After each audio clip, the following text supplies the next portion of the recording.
We currently use the most advanced productivity tools in history. We can access global data instantly and automate complex logistical tasks. Yet, as our tools improve, our capacity for sustained focus appears to be declining.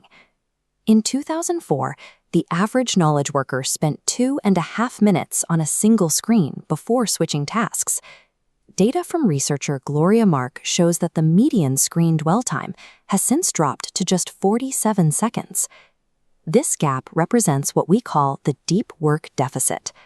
While workers report needing an average of 4.2 focus sessions per week to feel productive, over half of the workforce achieves 2 or fewer. This deficit translates into a measurable psychological cost. Nearly 80% of knowledge workers report chronic weekly stress, driven by a high volume of tasks and a lack of execution time to resolve them. Professionally, we often treat this distraction as a personal failure. We prioritize willpower, discipline, and better time management as the only viable solutions. Distraction represents a mechanical collision between our finite human brain architecture and an attention economy that is optimized to exploit it. Analyzing a structural engineering problem through the lens of individual willpower leaves the underlying mechanics of the focus deficit unaddressed. We start with the brain's hardware, working memory capacity.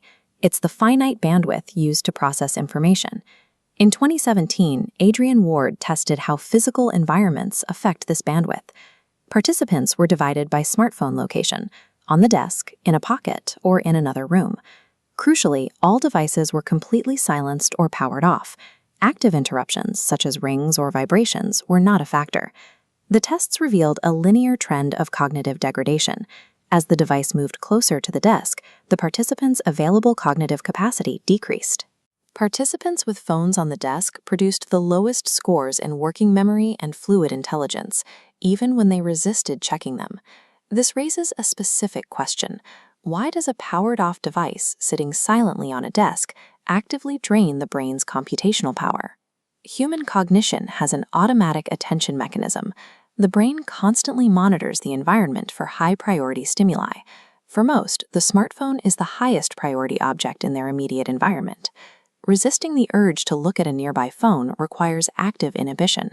Shown here as a secondary process, the central executive burns a portion of its capacity simply to suppress the automatic impulse. This leaves mathematically less capacity available for deep work. Merely ignoring a smartphone is a resource-draining task. It silently undercuts the capacity for complex execution. This human hardware operates within a specific software architecture. With information abundant, user focus becomes the primary commodity that platforms must extract and monetize. This market is strictly zero-sum.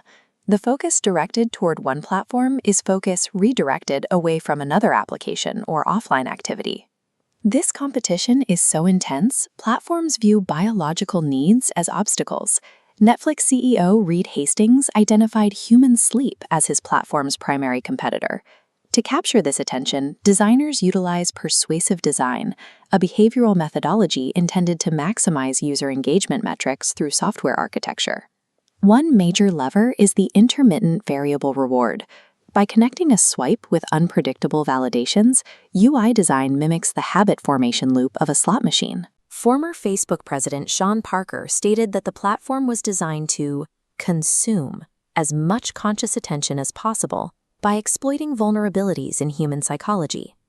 Designers use social reciprocity exploits.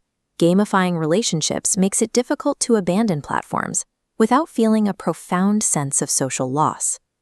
These psychological triggers are reinforced by frictionless UI choices, like infinite scroll and autoplay, which bypass the brain's natural stopping cues.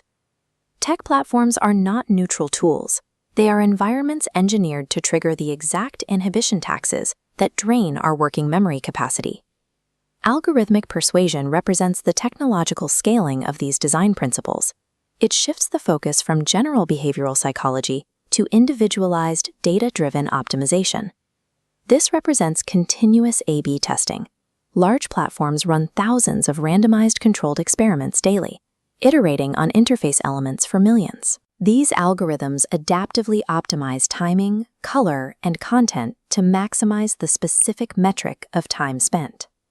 This continuous algorithmic pull interferes with the state Cal Newport defines as deep work, cognitively demanding execution that requires unbroken focus to produce value. Deep work is increasingly squeezed out by shallow work, logistical coordination, and administrative tasks that tolerate a high degree of fragmentation. Task switching incurs a refocus tax extending far beyond the interruption. Data shows it takes an average of 23 minutes to restore focus after checking a single notification. This suggests interruptions cause a 20 to 40% total loss in productivity. This results in functional distraction, the chronic loss of your moment-to-moment focus. Compounded over years, it leads to existential distraction, the erosion of the long-term ability to self-regulate and pursue higher-order goals.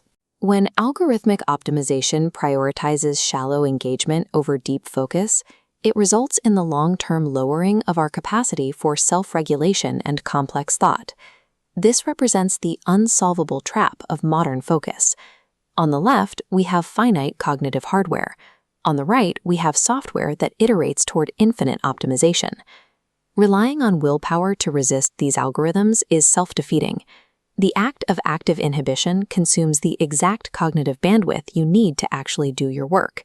You cannot burn your working memory capacity on resisting a device and still have that same capacity available for deep execution. Because the problem is mechanical, the defense must be architectural. Environmental defense must replace the reliance on psychological resilience. This requires a brutal audit of the daily schedule to establish a clear boundary between deep execution and shallow logistics. Shallow work, such as managing Slack or responding to emails, should be batched into fixed, restricted windows rather than allowed to drift through the day.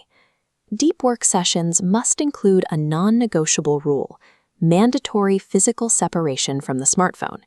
Data from the Ward study proves that placing the device in another room is the only proven method to free the central executive from the inhibition tax.